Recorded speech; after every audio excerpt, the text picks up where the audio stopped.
Are you going to lose your Obamacare subsidy for your Ohio health insurance? Well, that's today's insurance question, so stick around.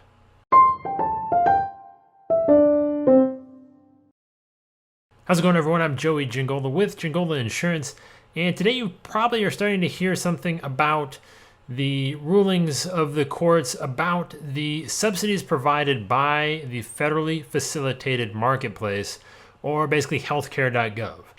Any state that did not set up its own exchange is by default run by the federal exchange, and that's kind of where all this question and concern and issue is happening. So first, before we go any further, though, I have to say, the answer to that question is I honestly don't know. It's impossible for me to predict what the courts are going to rule and how this is all going to play out.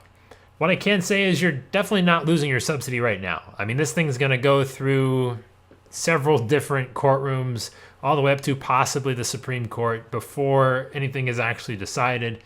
But that's the good news. Well, what's the bad news then, you're probably asking? The way that the law is clearly written, which says tax credits or subsidies to help pay for your health insurance costs are only available to people who sign up through exchanges established by the state. Those four words, established by the state, is what is causing this entire problem. You see, that's not Ohio. In fact, it's not 36 of the 50 states as well. Just to kind of give you an idea of what we're dealing with, according to a recent article by apnews.com, the average cost of somebody buying health insurance with subsidies is around $82 a month. That's what you're paying out of your own pocket. The actual real cost of that plan is somewhere in the neighborhood of $346, which simple math tells you that the federal government is left with $264 left to pay out on your behalf to the insurance companies. That's the amount of money that would be taken away, hypothetically, the $264, whatever your subsidy is.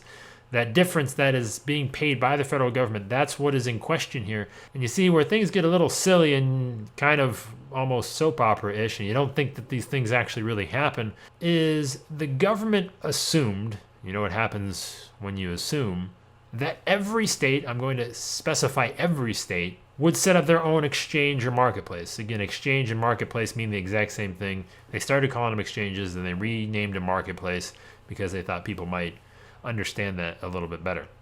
But that clearly did not happen, as we see with 36 states refusing to deal with the hassle of setting up these said exchanges. So what we have here is a dramatic failure of the English language by these four words, and specifically calling out that exchange money only be available to those who sign up through state-run exchanges. And this information has been brought to the attention of those in power for a couple years now, but they've just decided to kind of shoo it away. So maybe the best question here is what can be done now to fix it? And there's a handful of options, some more legal than others, to kind of take care of this situation. And of course, it also depends on how much of the problem you think actually needs fixed. But I'm going to run through four different options for you quickly. And the first option is to pass an amendment to the Affordable Care Act to simply overwrite the language or fix the language that only specifies states to receive federal subsidy money for health insurance. Pretty simple, pretty easy. Amendments, that's the thing they invented to fix laws when they don't work right. Well, this could have happened any day over the last 2 or 3 years and still can happen any day right now. But of course, that would require for political party lines to be crossed. Draw whatever conclusions you want from that. Or option two, they could pass entirely new legislation to fix this problem and several other glaring oversights to make the new law function as they intended to.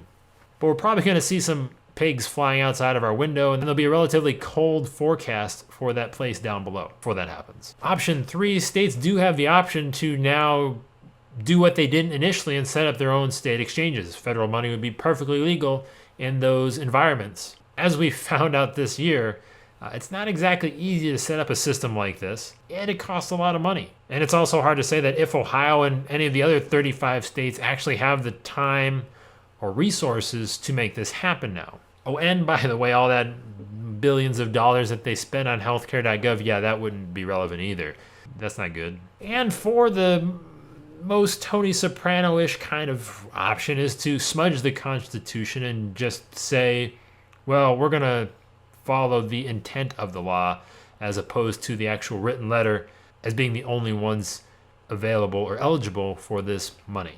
So, I don't know that I need to spell this out, but this is, of course, a pretty slippery slope and one that we've already slid down on in the past when we had the whole issue with the individual mandate versus tax, and they kind of, just said, well, it's going to be a tax and not a fine, and that's okay. And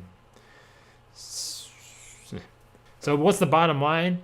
Well, again, regardless of which side of the healthcare reform fence you are sitting on, the wording and execution of these vital systems is honestly sloppy at best. The more holes that keep getting plugged in this ship called the Affordable Care Act, really the more it just weakens the whole and continues to compromise the intent again of this initial law. And it's possible the subsidies themselves, while vital and necessary, are the biggest band-aid of them all. A true Affordable Care Act will not be successful until it gets serious about lowering the costs of what we're trying to ensure, that's healthcare, and ultimately then subsidize. So that's today's insurance question. If you have more questions about how these subsidies and marketplaces exchanges are supposed to be working or have been working this first year, I'm going to go ahead and encourage you to download this very free video course on how to navigate this marketplace here specifically in Ohio and understand these things called subsidies and what you might be looking to get here coming up for this next enrollment season. So feel free to click on the cover right here to do that, or there is a link below in the video's description. So of course, I do want to thank you for taking the time to watch this video. It does mean a lot to me. And as always, I am Joey Gingola with Gingola Insurance. Take it easy, everyone. Option 2, they could pass an entirely new law to fix this and other. So, what?